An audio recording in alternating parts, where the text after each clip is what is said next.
Hello friends, welcome to channel. Let's start the today's video. अभी तक operating system में हमने डिफरेंट टाइप ऑपरेटिंग सिस्टम क्या है, उसके गोल्स क्या है, different types of operating system के बारे में पढ़ा। आज हम बात करने वाले हैं नई टाइप के ऊपर, मल्टी प्रोसेसिंग ऑपरेटिंग सिस्टम। ठीक है, आज इसको शुरू करने से पहले हम थोड़ी सी बात कर लेते हैं लोड और परफॉर्मेंस रिक्वायरमेंट के ऊपर।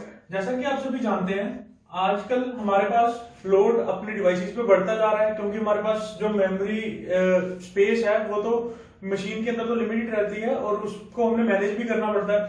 तो उसके अलावा परफॉर्मेंस इश्यूज भी हैं। ठीक है, कई बार हमारे पास डेटा इतना ज्यादा हो जाता है या फिर सॉफ्टवेयर एप्लीकेशंस इतनी ज्यादा बढ़ जाती हैं कि हमको लगता है कि हमारा सिस्टम स्लो होता जा रहा है।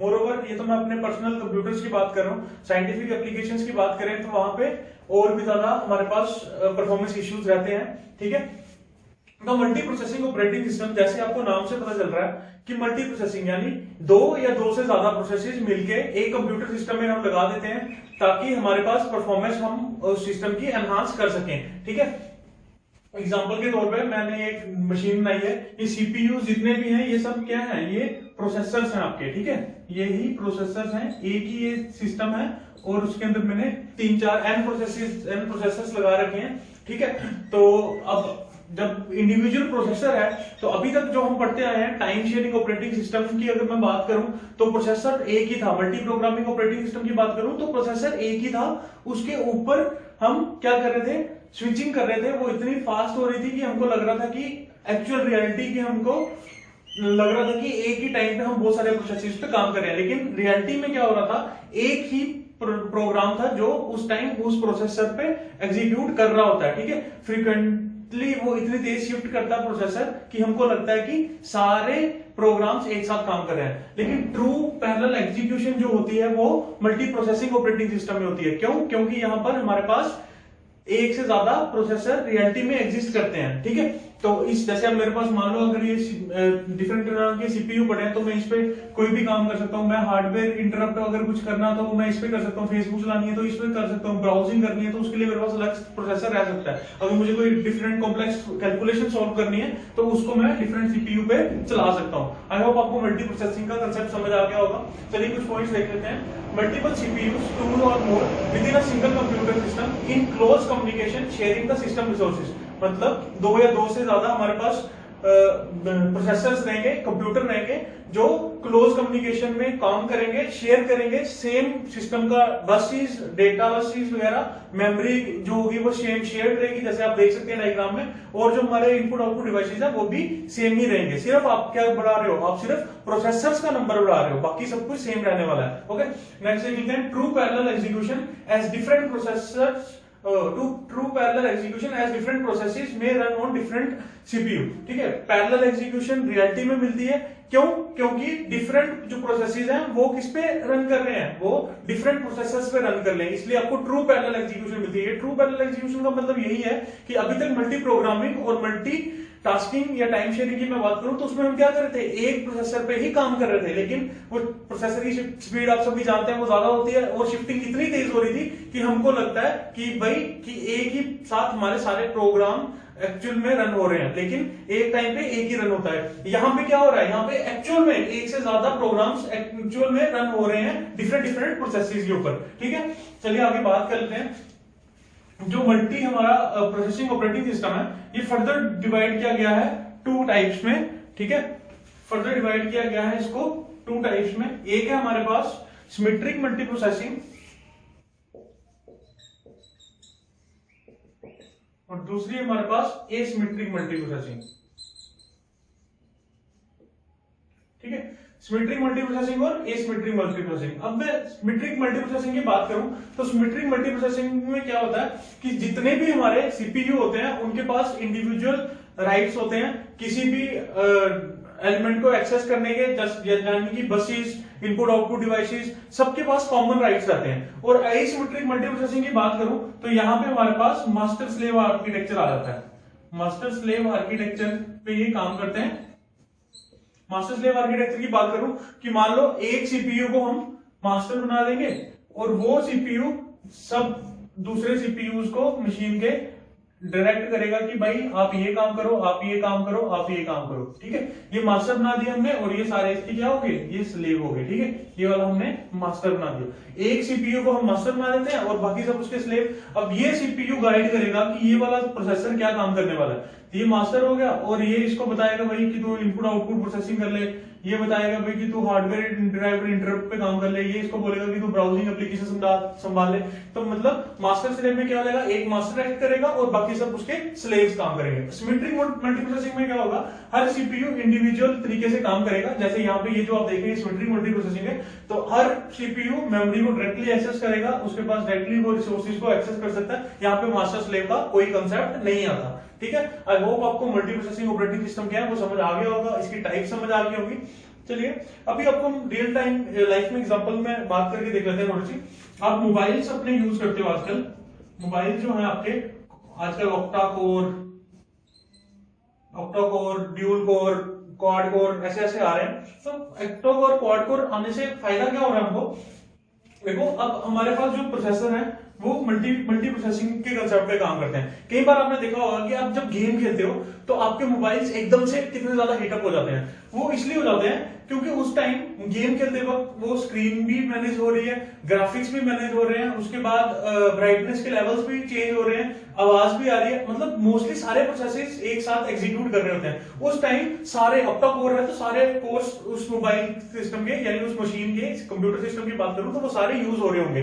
तो उस टाइम वो हमारी हीट बढ़ जाती है सिस्टम की। तो कूलेंट वगैरह तो फोन में होता नहीं है, तो जैसे कि फैन वगैरह, तो उससे क्या होता है कि उसकी हीट बढ़ जाती है, तो उस वजह से हमको लगता है कि हमारा फोन गर्म हो रहा है। लेकिन एक्चुअल में क्या हो रहा होता है कि ऑक्टा कोर है हमारा प्रोसेसर, तो वो सारे प्रोसेसेस को चला रहा होता है। अगर मैं बात करूं नॉर्मल, अगर मैं कुछ ब्राउजिंग कर रहा हूं इंटरनेट पे, तो हमारा ऑक्टा कोर के सारे कोर्स काम नहीं करेंगे, कुछ एक कोर काम कर रहा होगा और वो बोल रहा होगा कि भाई ये एप्लीकेशन आप चला लो, ठीक है। तो इससे क्या हो रहा है कि रियल टाइम प्रोसेसिंग मिल रही है आपको, जैसे जैसे आपका लोड है उस हिसाब से प्रोसेसर शिफ्ट करते जा रहे हैं, ठीक है। यही स्मार्टनेस है आजकल के सिस्टम्स की, ठीक है। चलिए अब थोड़े से एडवांटेजेस और डिसएडवांटेजेस की बात कर लेते हैं। एडवांटेजेस की अगर हम बात करें तो आप देख सकते हैं, पहला मैंने लिखा इंक्रीज थ्रूपुट। थ्रूपुट क्या होता है, maximum amount of work that can be done per unit time, ठीक है, कि एक यूनिट टाइम में हम कितना मैक्सिमम काम कर सकते हैं। तो हमारी थ्रूपुट, अब सामने देख सकते हो एक से ज्यादा प्रोसेसर है तो हमारी थ्रूपुट आराम से बढ़ेगी। कॉस्ट सेविंग है, कॉस्ट सेविंग क्यों है, क्योंकि हमको सिर्फ प्रोसेसर बढ़ाना, बाकी सारे रिसोर्सेज सेम रहने वाले हैं, इसलिए हमारी कॉस्ट भी बचेगी। तीसरी चीज लिखी है मैंने, रेलिबिलिटी इज हाई। रेलिबिलिटी इज हाई, ये बड़ा इंपॉर्टेंट पॉइंट है। रेलिबिलिटी क्यों हाई है कि मान लो अब अगर एक प्रोसेसर हमारा चलते चलते काम करना बंद भी कर देता है, तो इससे हमारा पूरा सिस्टम फेल नहीं हो जाएगा। हमारे पास फिर भी कुछ प्रोसेसर रहेंगे जिनके थ्रू हम अपना काम करवा सकते हैं, इसलिए हमारी रिलायबिलिटी भी बढ़ जाती है। Next is true parallel processing. True parallel processing की मैंने पहले ही बात कर ली, क्योंकि मल्टीटास्किंग और मल्टी प्रोग्रामिंग की बात करूं, वहां पे एक प्रोसेसर से ही काम ले रहे थे हम, वहां पे ट्रू पैरेलल प्रोग्रामिंग नहीं थी। यहाँ पे ट्रू पैरेलल प्रोग्रामिंग है, क्योंकि हर सीपीयू हर एक प्रोग्राम को इंडिविजुअल तरीके से एक साथ चला सकता है, ठीक है।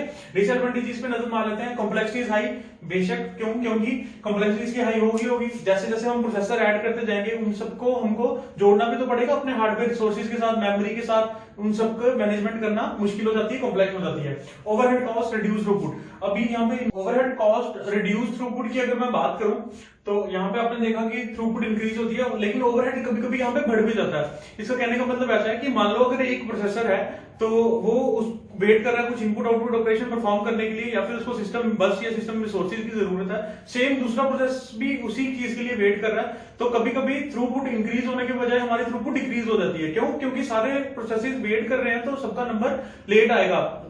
जिस मोटो से हमने मल्टीपल प्रोसेसेस लगाए हैं वो काम नहीं कर पाते हैं, तो ये भी इसका ड्रॉबैक है। इसको मैनेज करना भी हमारे लिए कभी कभी मुश्किल हो जाता है। Large main memory requirement, main memory जैसे जैसे हम प्रोसेसर बढ़ जाएंगे तो हमारे पास स्पीड तो बहुत ज्यादा बढ़ जाएगी, लेकिन उसको मैनेज करने के लिए हमको मेन मेमोरी भी चाहिए, तो उसको भी हमको लार्ज मेन मेमोरी देनी पड़ती है, तो उस वजह से हमारी कॉस्ट भी बढ़ जाती है और उसको भी मैनेज करना आसान चीज नहीं रहती। चलिए एक चीज एक एडवांटेज हो रहा है जो बड़ा जरूरी है, बैटरी एफिशिएंट। ये जो मल्टीप्रोसेसिंग ऑपरेटिंग सिस्टम है ये बैटरी एफिशिएंट है। जिसकी मैं रियल टाइम आपको एग्जांपल दूं, तो बैटरी एफिशिएंट कैसे होंगे। अब जैसे कि हम बात करते हैं अपने मोबाइल्स की बात करें और लैपटॉप की बात करें, तो हमारे पास क्या रहता है, जो मोबाइल्स है, मोबाइल हमारे उनके अंदर डिफरेंट कोर्स काम करते हैं, ठीक है, octa core, quad core, dual core. तो उन कोर का मतलब क्या है, वो प्रोसेसर्स हैं, ठीक है। वो प्रोसेसर क्या कर रहे हैं, एक जितने जैसे जैसे लोड आता जाता है वो उस हिसाब से काम करते हैं। तो अगर मेरे मोबाइल में लोड कम है, मान लो मैं सिंपल ब्राउजिंग कर रहा हूं या फिर मैं सिर्फ गाने सुन रहा हूं, तो सारे कोर्स काम नहीं करेंगे क्योंकि उसकी जरूरत ही नहीं है। रियल टाइम सिनेरियो में अगर मैं आपको इसकी एग्जांपल देना चाहूं, मान लो आपको आपकी बिल्डिंग है कोई और उस पर आपको जनरेटर लगाना है, ठीक है, जनरेटर लगाना है और आपकी जनरेटर की रिक्वायरमेंट है 10 kVA का जनरेटर लगाना है आपको। तो बजाय आप 10 kVA का जनरेटर लगाने के लिए आप क्या कर सकते हो, 2-2 kVA के 5 जनरेटर भी लगा सकते हो। या फिर मान लो आपकी 20 kVA लोड की आपको जनरेटर चाहिए, तो आप एक लगाने के बजाय आप 5 के 4 भी लगा सकते हो। इससे आपको क्या फायदा होगा कि अगर तो आपकी बिल्डिंग का लोड कम है, मान लो सिर्फ 5 kVA का लोड है, तो आपको सिर्फ एक ही जनरेटर चलाना है। Same is the concept used here. अगर आपका लोड कम है तो आपको एक ही प्रोसेसर चलाना है, सारे प्रोसेसर नहीं चलाने हैं। हाँ, अगर आपको लगता है कि आपका 20 kVA का लोड है आपकी बिल्डिंग पे, तो फिर आप क्या करोगे, आप अपने सारे जनरेटर्स को ऑन कर दोगे। तो वैसा ही सेम कंसेप्ट हम क्या करते हैं, वही सेम कंसेप्ट के थ्रू अगर हमारा लोड बढ़ जाता है, मान लो मैं कोई गेम खेल रहा हूँ अपने कंप्यूटर पे जो बहुत हैवी है, ठीक है, तो उसका अगर उसको यूज सारे मतलब उसका लोड बहुत ज्यादा है, उसको मेमोरी रिक्वायरमेंट ज्यादा चाहिए, उसको प्रोसेसिंग स्पीड ज्यादा चाहिए, जीपीयू चाहिए, सीपीयू चाहिए, तो उस केस में क्या होगा, मेरे सारे कोर्स मिलकर काम करना शुरू कर देंगे। अगर मोबाइल्स की बात करो तो मोबाइल्स में भी ऐसा ही होता है, मैंने आपको पहले ही बताया, जब सारे कोर्स काम करने लगते हैं तो हमारा मोबाइल में हीटअप की भी प्रॉब्लम आ जाती है,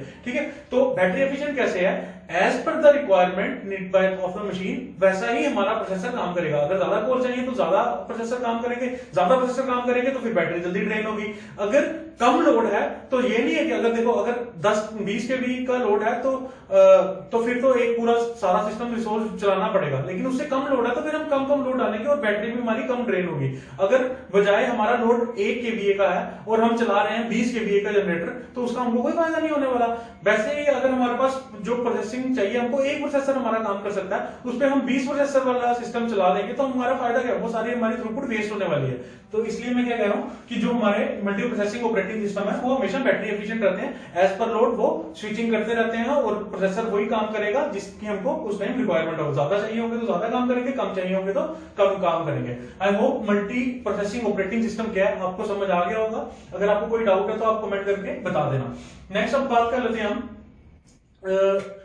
कुछ अदर ऑपरेटिंग सिस्टम के बारे में। एक हमारे पास आती है real time operating system. Okay, real time operating system आप सब जानते होंगे। रियल टाइम ऑपरेटिंग सिस्टम वो ऑपरेटिंग सिस्टम होते हैं जो स्ट्रिक्टली टाइम बाउंड मैनर में काम करते हैं। जैसे कि हमारे पास air flight control simulation systems, दूसरा हमारे पास आ गया मिसाइल सिस्टम्स, ठीक है, बैंक के हमारे ओटीपीज, यूट्यूब पे अगर आप लाइव वीडियो स्ट्रीम कर रहे हो, वो भी एक तरह का क्या है, रियल टाइम ऑपरेटिंग सिस्टम के कांसेप्ट पे ही काम करता है। तो अब रियल टाइम ऑपरेटिंग सिस्टम जो है वो फर्दर 2 कैटेगरीज में बांटे गए हैं। एक होता है hard real time operating system और एक होता है soft real time operating system. Hard real time operating system वो है जहां पे जो टाइम बाउंड इज डायरेक्टली, मतलब कि अगर कुछ फ्रैक्शन ऑफ सेकंड भी अगर डिले हो जाता है काम, तो रिजल्ट बड़े डेडली हो सकते हैं। जैसे कि अगर मैं बात करूं मिसाइल लॉन्चिंग सिस्टम की, आपने कोई मिसाइल लॉन्च कर दी और आप उसको एक पर्टिकुलर टाइम पे किसी टारगेट को हिट करना है, तो मान लो वो चूक जाती है कुछ सेकंड से और उसकी जगह वो दूसरे टारगेट को हिट कर देती है, तो इससे आपको क्या होना है, इससे जानने भी जा सकती हैं। तो इसलिए हार्ड रियल टाइम वो ऑपरेटिंग सिस्टम होते हैं जिसपे हम टाइम का कोई भी पॉइंट्स में भी एरर बर्दाश्त नहीं कर सकते। क्यों? क्योंकि थोड़ा सा भी एरर अगर आ गया तो फैटल लॉसेस देखने को मिलते हैं। Air flight control simulation system की अगर मैं बात करूं, एक जहाज उतर रहा है और हम दूसरे जहाज वहां पे खड़ा है पहले से ही, तो अगर उन दोनों को हम एक्चुअल रियल टाइम अपडेट नहीं देंगे कि भाई ये जहाज आने वाला तू फ्लाई कर दे, तो वो क्या हो जाएगा, वो दोनों कोलाइड भी कर सकते हैं और बहुत सारे लोग मर भी सकते हैं। अगर मैं soft real time operating system की बात करूं, वहां पे ऐसा कुछ नहीं है। वहां पे थोड़ा सा अगर डिले आ भी जाए तो हमको कोई फर्क नहीं पड़ता। रियल टाइम एग्जांपल में अगर आपको देना चाहूं तो हमारे ओटीपीज, बैंक के जो हमारे ओटीपीज हैं, अगर वो कुछ सेकंड लेट भी हो जाए 5-10 सेकंड, तो उससे हमको कोई फर्क नहीं पड़ता, ठीक है, क्योंकि हमको पता वो आना ही है। 1 मिनट भी लेट हो जाए तो हमको ज्यादा फर्क नहीं पड़ता। तो क्यों? क्योंकि हमको पता है उसके कोई जान माल का नुकसान नहीं होने वाला, तो इसलिए वो सब किस में आते हैं, वो soft real time operating system में आते हैं। नेक्स्ट हमारे पास एक और टाइप आती है जिसको हम एम्बेडेड ऑपरेटिंग सिस्टम बोलते हैं। एम्बेडेड ऑपरेटिंग सिस्टम वो होते हैं जो at the time of manufacturing of your machine उसमें एम्बेड कर दिए जाते हैं। एग्जाम्पल के तौर पे आपके माइक्रोवेव्स, आपके एसीज, आपके वॉशिंग मशीन, इन सब में जो सिस्टम यूज होते हैं वो कौन से होते हैं, वो एम्बेडेड ऑपरेटिंग सिस्टम यूज होते हैं। नेक्स्ट तो हमारे पास आ जाते हैं network operating system, distributed operating system. Distributed operating system को छोटी सी क्लास में डिफाइन करना पॉसिबल नहीं है, वो तो खुद भी एक बहुत बड़ा कंसेप्ट है, तो फिर भी मैं आपको बता देता हूँ। डिस्ट्रीब्यूटेड ऑपरेटिंग सिस्टम जैसे हमारी जो वेबसाइट्स आपने देखी होंगी, फेसबुक है, गूगल है, ये सब क्या है, ये एक जगह पे अपना डेटा नहीं स्टोर करके रखते, इनके सिस्टम्स पूरे वर्ल्ड में थ्रू फैले रहते हैं और हर जगह ये अपना थोड़ा थोड़ा डेटा और ये प्रोसेसिंग वहां से परफॉर्म करते रहते हैं, ताकि एक जगह से सर्वर का कहीं बैठ भी जाए तो दूसरी जगह से उसको चला सके। तो लार्ज ज्योग्राफिकल एरिया पे रहते हैं और लूजली कपल्ड रहते हैं, मतलब इन सबका अपना सिस्टम भी होते हैं, मेमोरी भी होती है और सारे रिसोर्सेज इनके पास एक जैसे ही पड़े रहते हैं हर जगह पे, ताकि एक जगह प्रॉब्लम आ जाए तो ये दूसरी जगह से भी काम कर सके। आई होप आपको ऑपरेटिंग सिस्टम क्या है, उसके गोल्स क्या हैं, सब पता चल गया होगा, फंक्शंस क्या हैं, इसके अलावा टाइप्स क्या है, इवोल्यूशन कैसे हुई, स्पूलिंग पढ़ी हमने, बैच प्रोसेसिंग ऑपरेटिंग सिस्टम पढ़े, फिर उसके बाद हमने टाइम शेयरिंग ऑपरेटिंग सिस्टम पढ़े, अब हम मल्टी प्रोसेसिंग ऑपरेटिंग सिस्टम पढ़ लिया, मल्टी प्रोग्रामिंग भी हमने पढ़ लिया, तो मोटा मोटी हमने सब कुछ पढ़ लिया जो भी हमारे ऑपरेटिंग सिस्टम की टाइप्स में आता है। इसके अलावा आपको कुछ स्पेशली पढ़ना है तो आप मुझे कमेंट सेक्शन में बता देना। चलिए अब नेक्स्ट वीडियो में मिलेंगे, तब हम प्रोसेसेस पे बात करेंगे। Thank you.